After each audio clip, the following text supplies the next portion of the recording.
Sunday morning to be able to share some few words related with digital transformation.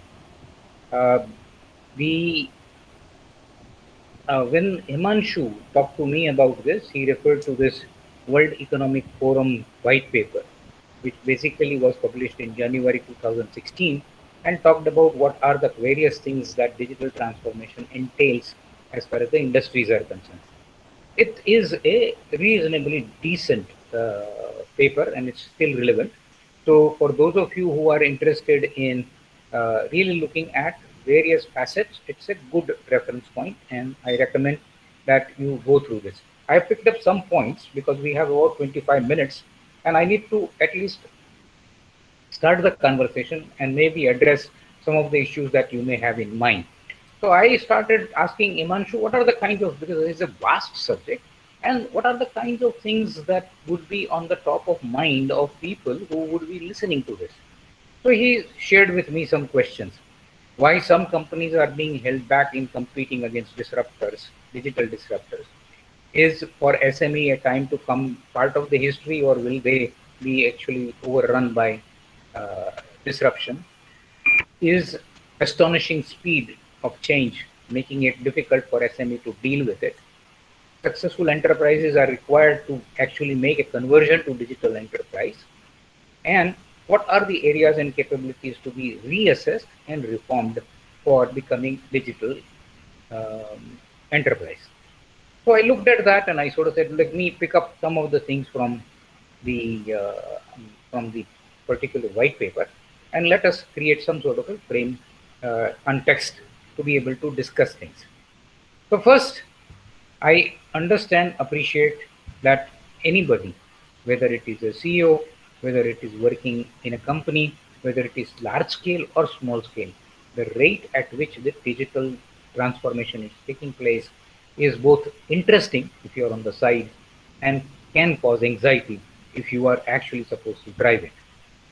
Digital universe is rapidly changing the way of our life, the way we shop, the way we entertain, the way we educate, and the way we work.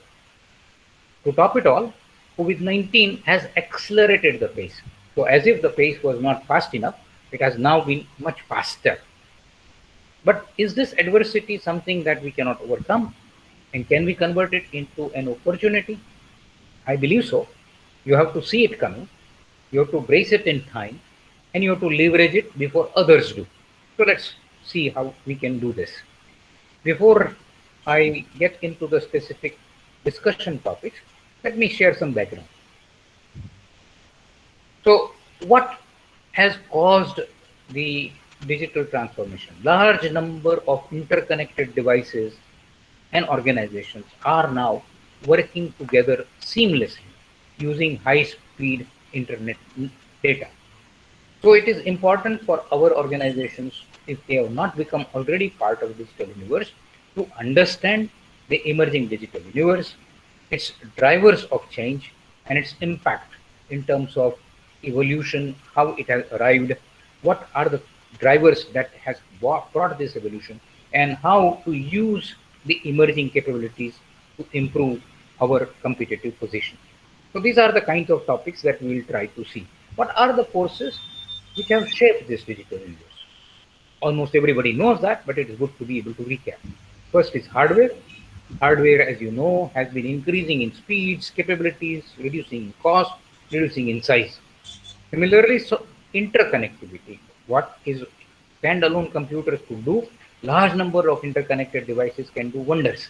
Interconnectivity came through a mobile network and an internet network, which is independent of mobile network, and that brought about cloud computing.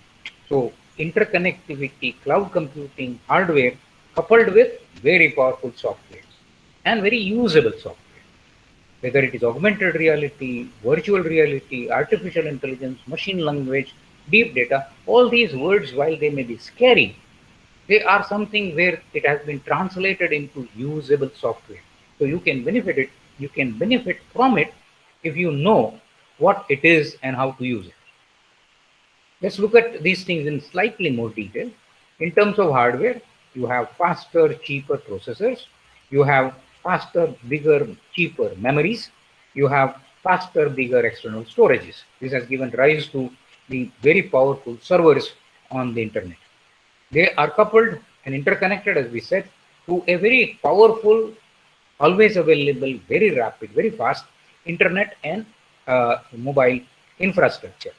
The devices and components have driven the entire ICT revolution, and nowadays you are adding multiple sensors to be able to add more and more things onto the connected digital universe. You may have heard of Internet of Things, which is actually connecting large number of devices onto the net.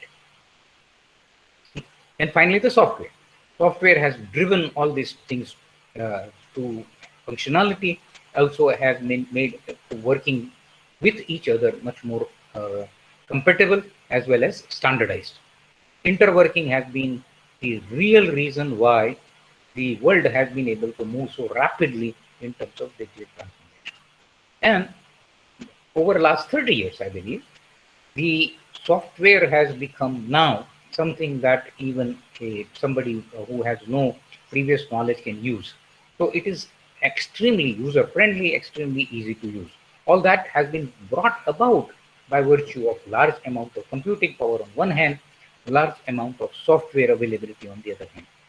So what has happened over the years, although we do not have time to be able to see the dramatic changes that have taken place, but the costs have come down significantly over the years. Speeds have gone up by an order of magnitude every decade. Size has come down. Power needs have come down. Performance has increased. And naturally, therefore, it has found large number of users.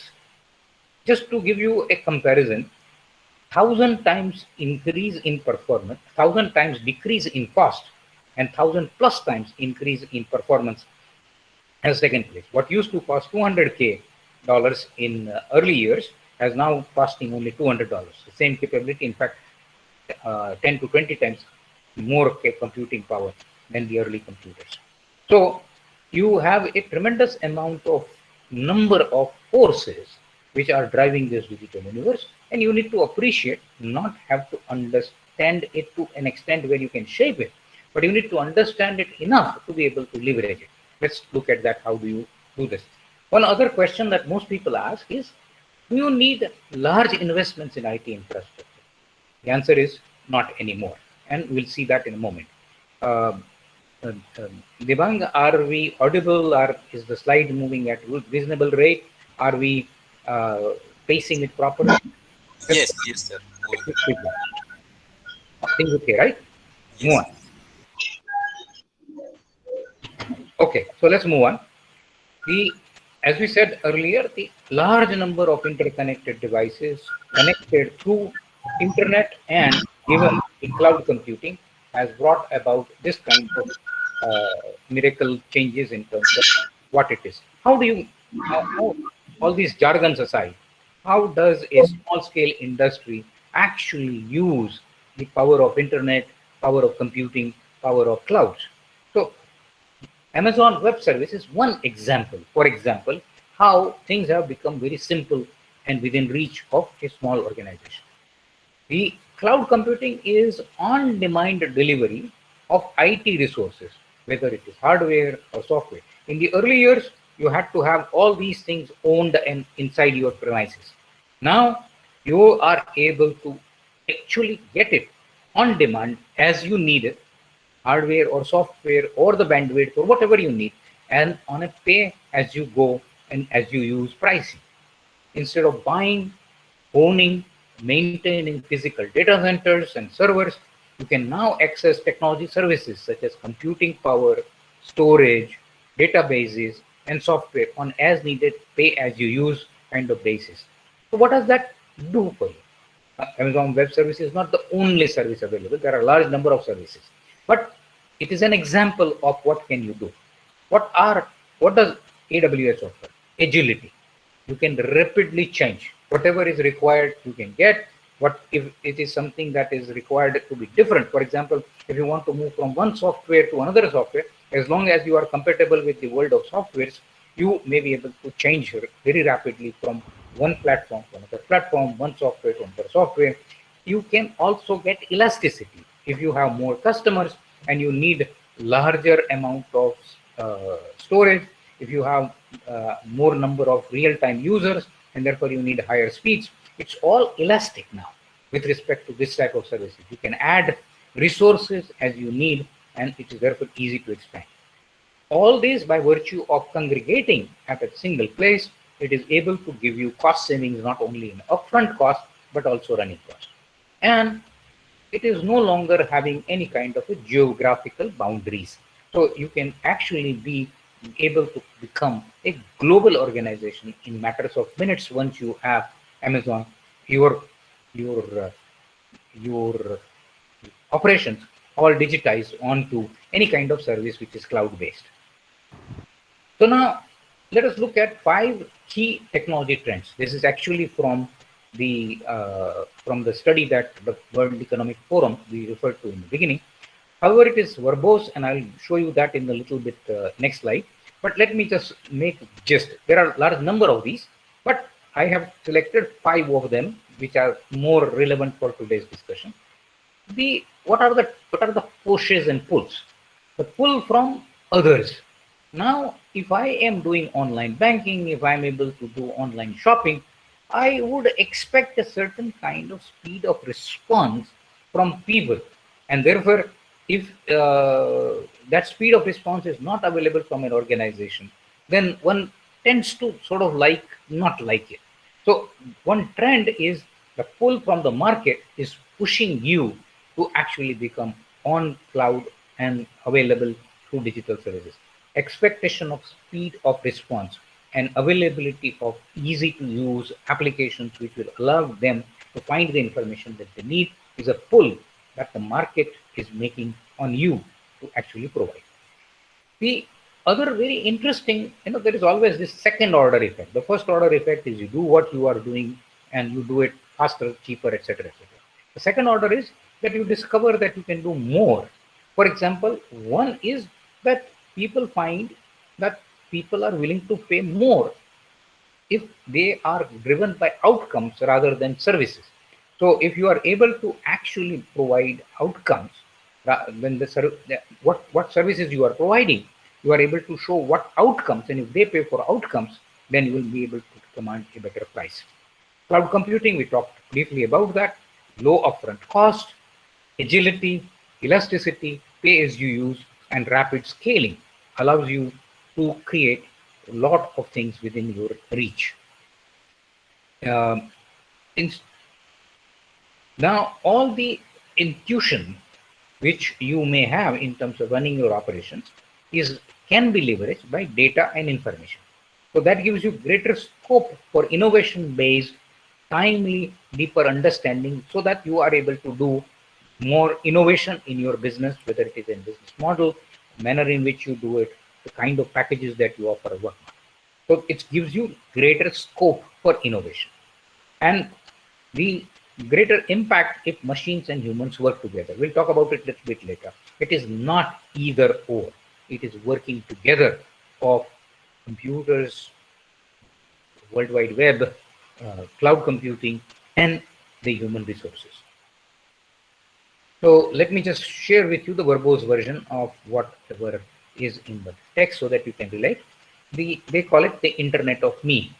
The Internet of Me is personalization of application and services come to third wave of Internet, placing users at the center of the digital experience. So users expect a certain kind of experience, and that is one trend.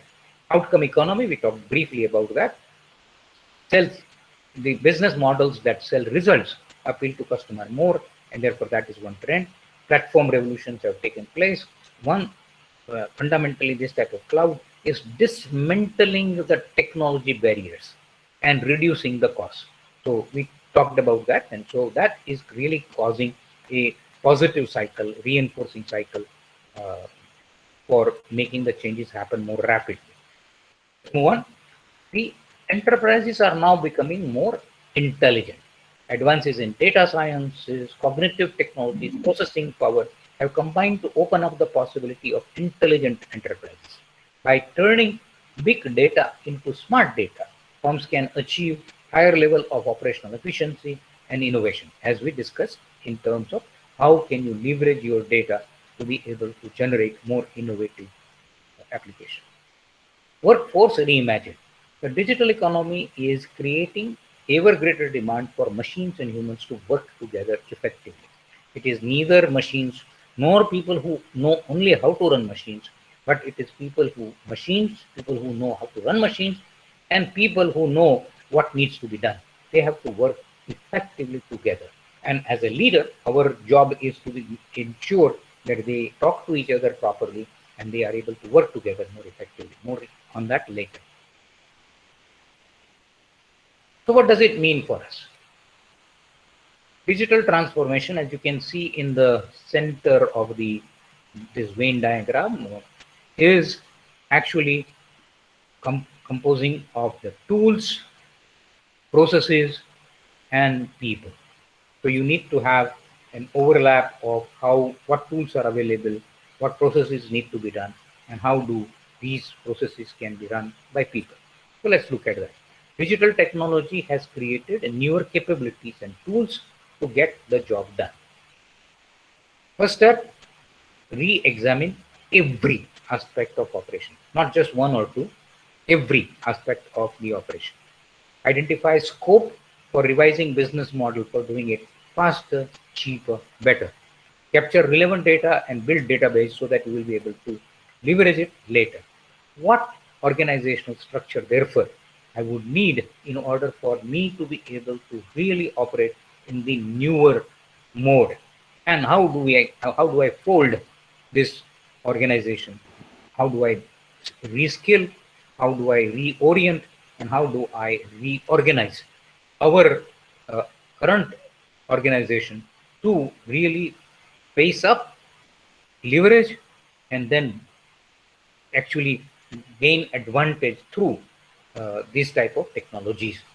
So people both require, as we said earlier, both domain knowledge people and technology knowledge people are important as we go forward. So what to consider? These are some of the things that I picked up just to be able to make some observations so that we align our thinking. Digital transformation in this ways of looking at it are technologies where one is talking about large technologies. Us technologies have a big problem. We always throw a lot of jargons.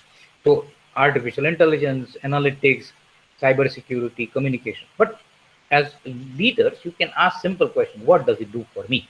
And people who are reasonably smart would be able to say, if you have this kind of a problem, you can apply this kind of technology to be able to get this type of results. So that is technology.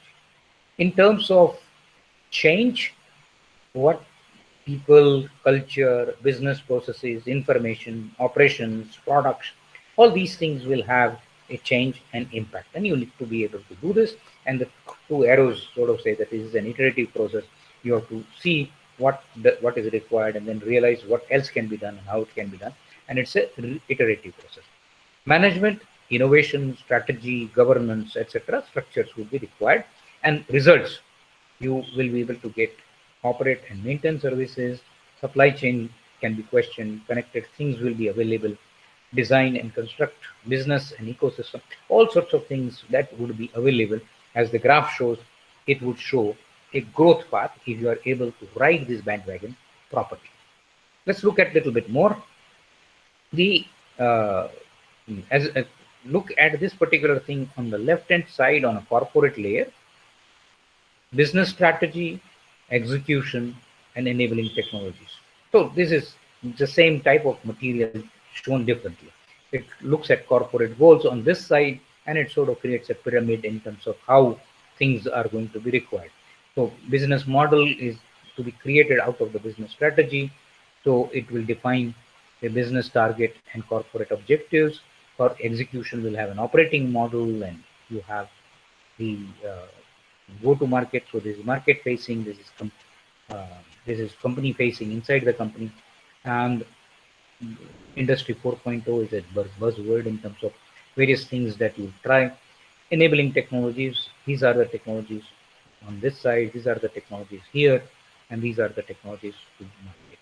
So basically it is the ease, the business execution through technology solutions. Let's look at this in a slightly easier terms. Get your business online, understand, capture, and leverage data. From captured data, one can draw inferences. For example, if you look at some battery, I mean, this is something that is already done, but as an example, it is useful. Battery, one can say if 97% of the cases the battery lasts more than 3 years, then one can offer a warranty of 3 years for small additional charge. This happened in the automobile industry, as you probably know. The drivetrain hardly fails, and therefore they give you 5 year warranty on drivetrain. But this is based on outcomes, so you know what outcomes are expected. I may have fear regarding a major failure, and you can actually take a statistical bet on the basis of the product. And so this gives you a newer business model. Such things are made possible by collection of data over longer period and analyzing it, and therefore changing the business model. So what is the bottom line? Identify, develop, launch new digital business model. Do not let the jargon come in your way. Business model is just a way to get things done. So if you find a simple thing like sales rep always coming to a headquarter to generate a quote, and if by using online systems, if he or she can give you a quote before she leaves customer place, then that would be a new business model, because you are doing your business in a different way. Customer interface is different, and the customer expectation would be, why is it that I have to wait 3 days for you to get me a quote, or 2 days to get me a quote? All right. So it sounds relatively doable, but it's not without challenges. Actually, I should have used plural. This is not a once done and then get relaxed kind of a story. Advances in digital world constantly shift price points and continue to offer new capabilities. So it's a constant chase. If you are relevant today, that's no guarantee that you will be relevant 3 years from now. You will have to know what is happening, and you have to be ahead of the curve. So just to illustrate, this particular figure shows how the costs have been coming down in various years, and it has gone up to only 2015. The trend has continued even thereafter. And I have given one example of solar power, which is now less than 6 cents a kilowatt hour. I think it is even lower than this.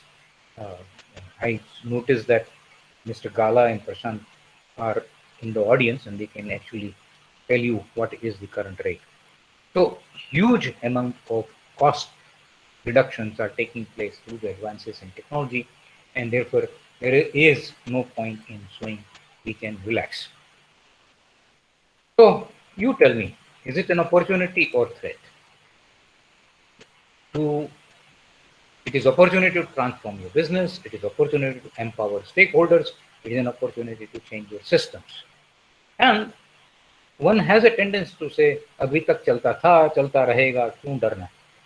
Then, if you would not adapt, is there any guarantee your computers will not? Your computers most likely will. Therefore, is this time for dilemma, or is this time for action? That is the question that I would like to leave you with. I request comments and questions, and I appreciate the opportunity to share my views. Thank you. Over to you, Devang.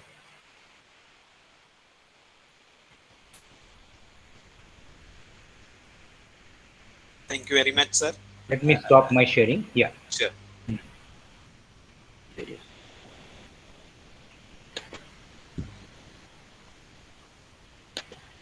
Done. Thank you very much, sir. I think it was. I mean, there was takeaway for everyone.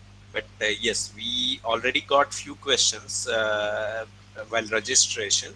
So I'll request Himanshu ji to take up those questions, and then participants can also ask the questions if they have.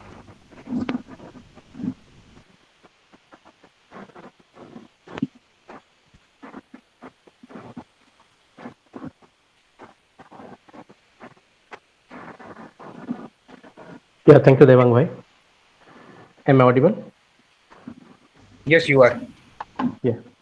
So, sir, first question what we received from the audience is, the question is from Mr. Rahul Sasi, CEO, Dignified Me Technology.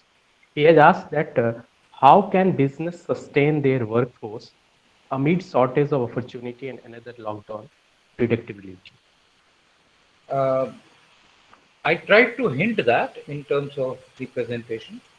The dilemma is, if first of all, if the top is not fully appreciative of the uh, transition that is required, there may be a um, there may be a possibility that one can under rate the existing people. So one may feel that people are not aware, and therefore I need to be able to change my human resources, which is you need both technology understanding and you need domain knowledge, and therefore anybody uh, who has the responsibility first understand and appreciate what does it take, and then get all the right people. How do you get your existing people to actually brace up? uh, there is a question of information and attitude. If the attitude is something that I don't want to do, I used to do this and I don't want to, the leadership role, you guys know better than I know. The leadership role is to be able to actually convert them and get them motivated for the transformation, either by addressing their fears or by uh, giving them that there is no that there is a certain amount of inevitability of certain things to take place, and therefore the sooner we do it the better. So am I addressing the question? It is a difficult question. Human question is always a very difficult question. You need to be able to identify people who are good resources because they may have good knowledge of the domain in which you are operating. They may have good knowledge of customers. They may have good knowledge of supply chain. They may have good knowledge of the uh, operations. And so you actually cannot, the computers or the systems cannot actually change them. You may need lesser number of people to do certain functions, and you need to see how you can redeploy them in other areas as long as they have certain amount of domain knowledge. It's a difficult question. I don't think I have full answer to it. I have some indicators for it. Yeah. So thank you, sir. So I think Mr. Rahul Sai is here. He wanted to add something to this. Rahul Sai, would you Yeah, like to add yeah, something to this? sure, sure. Thank you, Mr. Mehta. Your overall presentation and thoughts today were very relevant to the situations that we are facing, and you have very well addressed my question as well. What I want to convey is through Dignified Me, we are trying to leverage digital transformation of HR solutions or human resources, and we are proposing a model where companies can uh, hire resources as per their requirements and do not have major liabilities of keeping resources on their permanent payrolls. So I think we are very much doing what you have described during your presentation. And thank you for this wonderful presentation. You answered my question very well. Thank you, Rahul. Thank you. Thank you. So before we move to the next question, I think Deepak Srivastava sir has raised the hand. So if Deepak sir is here, we'd like to request Deepak sir. Do you have any question for that?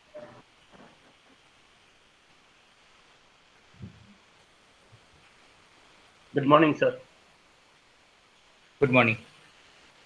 Yeah, I have been working in this field of implementation of Industry 4.0 at various small and medium scale companies, where I found that the knowledge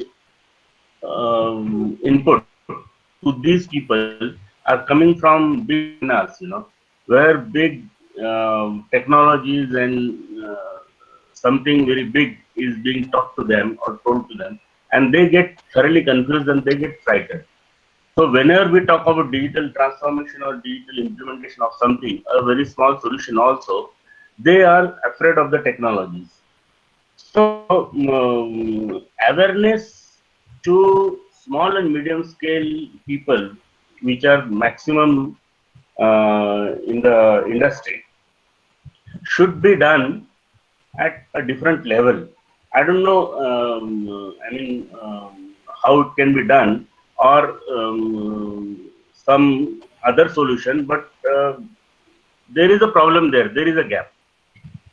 But Deepak, I would have expected that the fear of technology now would be much less than it was, say, 10 years ago.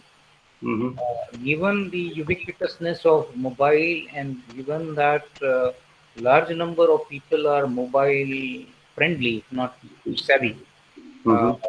their exposure to technology is relatively improving, and it is non-threatening.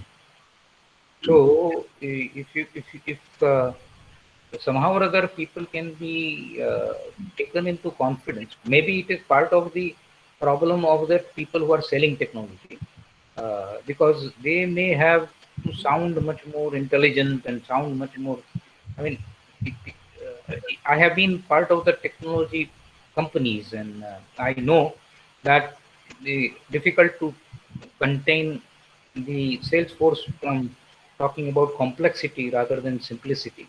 Mhm. Because people, if there is a tendency to believe that if it is found to be too simple, then nobody would pay you. Uh, Yeah. so perhaps that is not true. But whether it is true or not true, for people like you who are actually helping organization make transformation, you need to actually sort of get people to talk in terms of how easy it is rather than how complex it is, Yeah. and relate it to with their personal experiences. Mhm. Uh, to be able to trust an online shopping site, to be able to buy something online, Mm. is a lot more demanding than being able to do some of the things in the company. Okay, sir. Thanks. So thank you again, Madhu sir and Deepak sir. Our next question is from HR executive. They have asked that I think partially you have already answered when you are answering regarding digital infrastructure or IT infrastructure cost. They have asked how utilization of resources, including data, can be done without expensive software. Now, as you rightly said, that the cost of using the such powerful software is constantly going down, and you need to have people who are able to provide that knowledge accessible to you, so that you are able to determine when the price points have become more. You have to know what you want to do as a leader of a company, as a CEO. You need to be able to sort of, or as a driver of the company in a given operation, as a manager, you need to be aware of what you would like to do, and whether that is possible to do it at a price point that you can afford now.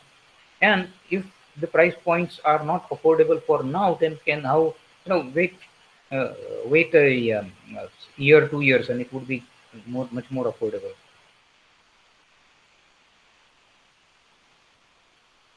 Yeah, thank you, sir. We got your answers. And the third question is again from Mr. Sunil Dhature, sir. He's a QMS professional. He has asked, what are the challenges posed by customer in meeting his expectation and how to overcome the same? What was the question again? How do you overcome expectation? What are the challenges posed by a customer in meeting his expectation? I mean, this is this is like a Yeah, market. customers, This is on like a marketing expectation. course, right? I mean, Yeah, customer expectations are always going to be very high, and madam, anything that customer can get, you would like to get, and must most likely get it free. How do you manage that? That's a very, I mean, technology has nothing to do with it, right? Or does it?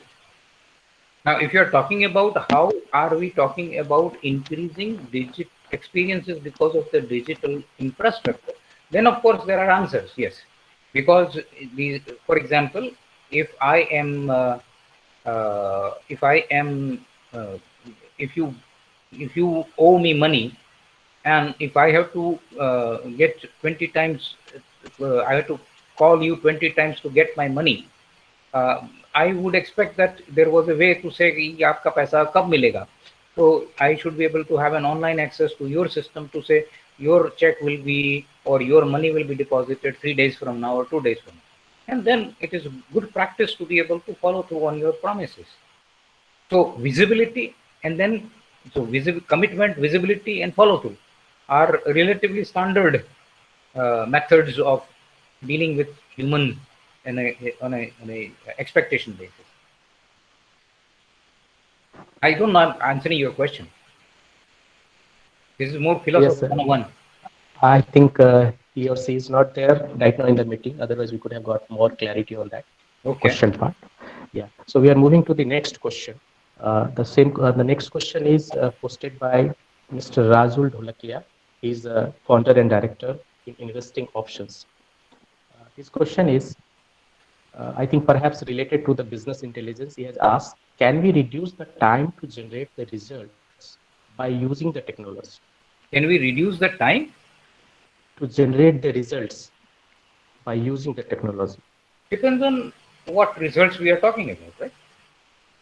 Yes, in various, I mean, in statistically speaking, yes, you will be able to uh, reduce the time of if you by optimizing, processes efficiency, identifying the uh, lost times or gaps, but there is a certain amount of time that would be required. So I mean, it depends on what times we are trying to reduce.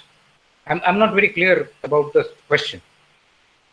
The technology will allow you to identify operational efficiency gaps, and therefore if you can plug them, then you will be able to, yes, reduce time. For example, inventory control or things which are the cost of inventory or the time that is required in terms of reordering. All these, as long as there are predictable parameters, you will be able to reduce the time. Yes, sir. Understood, sir. Yes, As you have rightly. technology will allow you to do certain amount of efficiencies, and that may reduce in time, or that may reduce in cost, or that may reduce in terms of greater control over the processes, Yes, sir. greater visibility, Maybe, greater control. yeah. Maybe he is indirectly linking with the business analytics and other tools that keeps a third eye towards the business intelligence.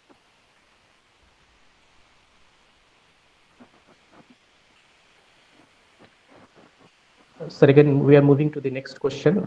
The question is again posted by HR professional.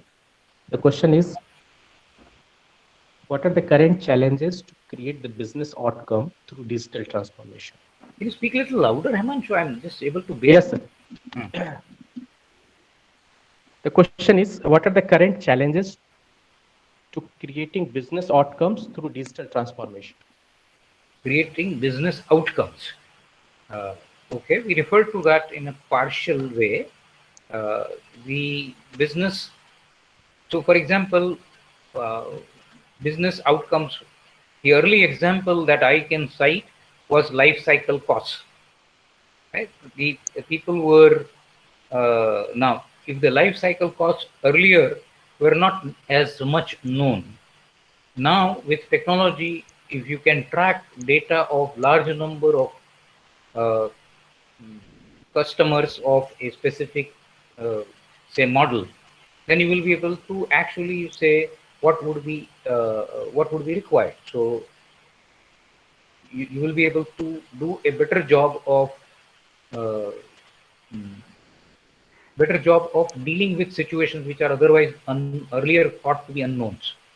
Is that addressed the question? Yes, sir. So with this, sir, I think we have done with the question, whatever we have received. And if you permit, we can take few live questions. So Sure, sure. Devang bhai, we need your I'm open. support. I have no issues, but please.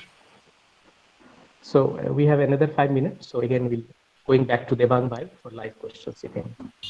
Yes, so Dr. Manish Sidhpuria, you can unmute yourself, sir, and you can ask your question. Dr. Manish. Yeah. Hello. Yes, Yes, sir. Dr. Manish, बोलिए. Yeah. Am I audible properly? Yes, yes, you are. Yes. So the question is actually I have this concern for the rather this micro enterprise who are actually having a very small scale of business. Now, how do they actually go about adoption of technology in this era of digital transformation? I mean, what are the ways out? Looking at some of the challenges that small micro level entrepreneurs might be facing. It depends on the nature of business, first of all, but let Yes. us just look at it in terms of the current environment. Uh, how small or large is the business is now not visible, right? Earlier, you had to have a place and you had to have a lot of infrastructure to be able to impress on people, to be able to say yes, you can do it. As opposed to that, the micro enterprises will not have any expenses in terms of infrastructure, and as long Yes. as they have a valid value proposition to offer, they would be able to actually compete far better because their operating cost would be lower. But that Yes. is something where you have to be in a business which can be done significantly online. If your Exactly. business is something which is not significantly online, and if you're, for example, if you are a small micro entrepreneur having a machine shop, Yes. naturally your ability is much, it's very significantly reduced in terms of what you can do with the technology in terms of the, because you have captive customers, the captive customers are in your vicinity, you are providing a particular value proposition, you can probably improve the technology by improve the outcome by adopting technology to be able to produce finer finer control over the processes. So you may be able to offer tighter tolerances, you may be able to offer less wastage, you may be able to do a lot of other things in terms of whatever are the processes which are within your control. But Exactly. other than that kind of optimization within inside your own operation, uh, the digital technology may not be able to offer you that much of an advantage. However, if you are able to explore markets which are global, then of Exactly. course, then it makes a lot of difference Yeah. because Yeah. So, yeah. you need to see able to see that a customer in Australia, as long as you are able to offer a price which is lower than what he would get there, including the cost of transportation, and if as long as he can or she can take care of the delay, doesn't have worry about the delays, then you may have a business that you would have otherwise not able to do. But Exactly. Exactly. that all depends on the nature of business, what kind of opportunities you have. The important thing for, I think, everybody is to be able to understand what does the technology offer, what does the technology, what are the tools that the technology has, how can I leverage these particular tools for my Yeah. business. Yeah. And so it is that part of my business part is totally dependent on the entrepreneur. And so as long as one is aware of the technology, aware of the tools, aware of the capabilities, aware of how to deploy that, and is innovative enough to be able to visualize what can be done, he or she would have a leg up to other Correct. people. Correct. Yeah. Yeah. Yeah. Sir, if you may allow, I can give you an example, which was in that context. Actually, I was thinking of how do they actually adopt digital technology. There is a place near Saputara hill station called Vagai. Now, there are some of these Sakhi Mandal, those women's they get together and prepare some of the food items like nagli, papad, and all those things. They also prepare this pickles from bamboo, vasnu athanu, that is what they call it as. Now, it is definitely, and this nagli papdi is also very much in demand as far as 150 kilometers up to say Surat city's market. But now the issue is it's only when people go there they might get it. Otherwise, it is becoming difficult to expand their market. Maybe because they may not be in a, I don't know how, what kind of challenges they would have been facing.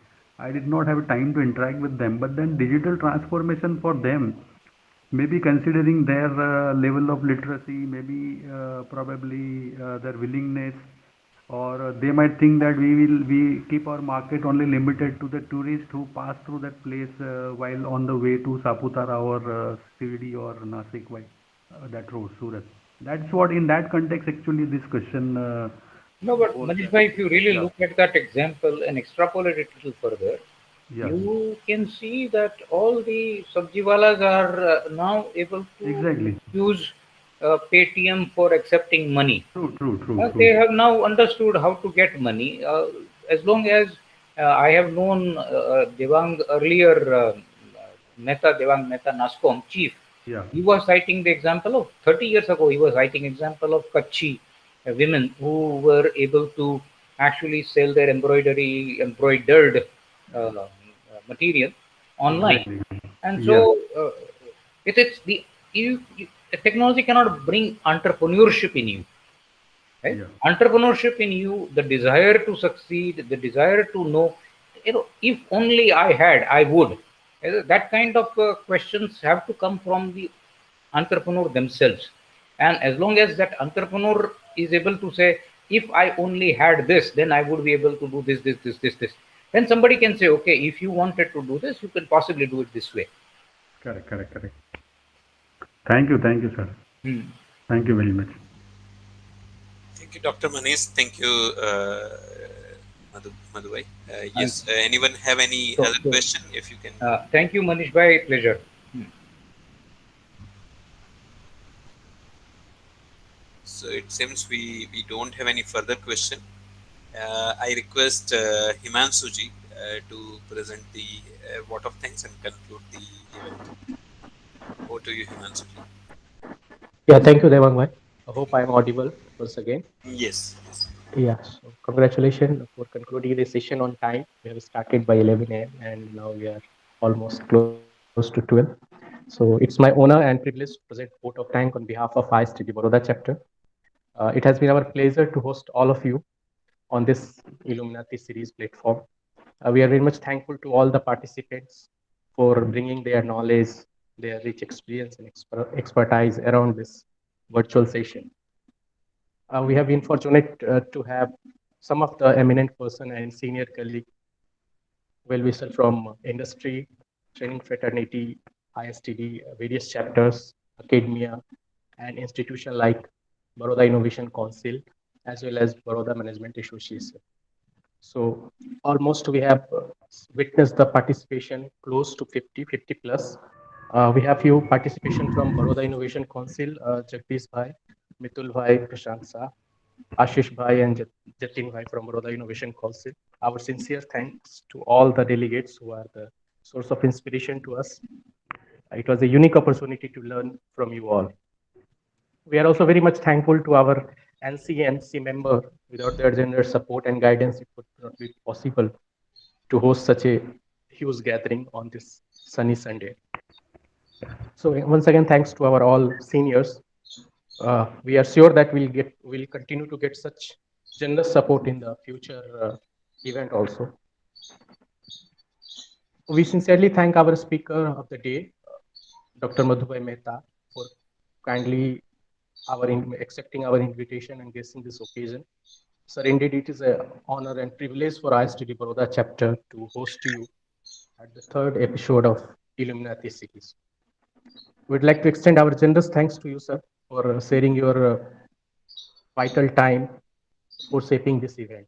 So we'll be remain in touch and we'll be further seeking your guidance whenever required, and especially on this topic called digital transformation, where we got a very good insight on each and every aspect of the business. Thank you very much, everybody. Thank you.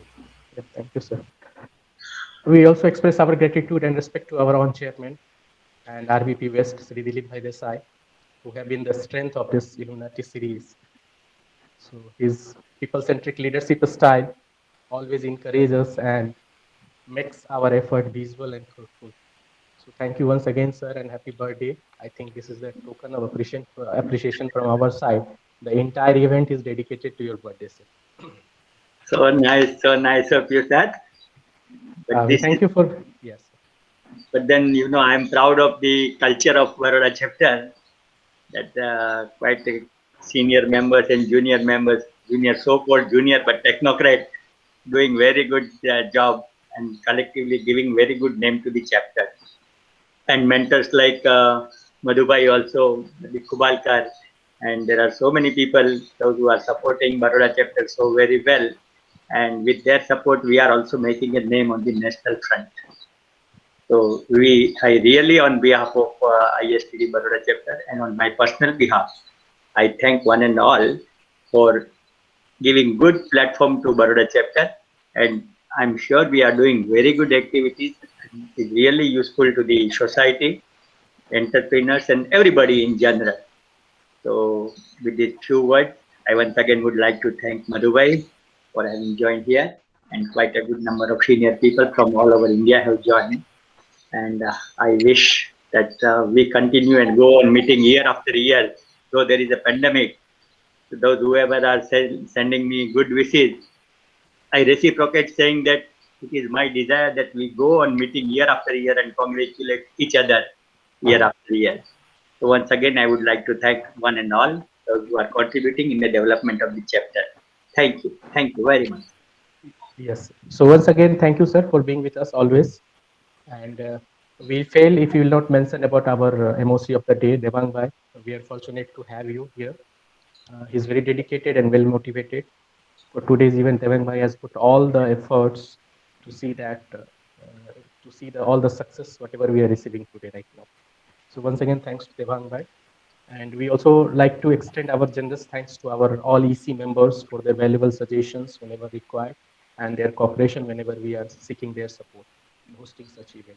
So once again, thank you. Thanks to all. Thanks to all dignitaries who has participated in this meeting. With that note, we'll hope to see you and welcome you again on the Illuminati series platform, maybe in coming month. So thank you. Thank you once again. Thank you.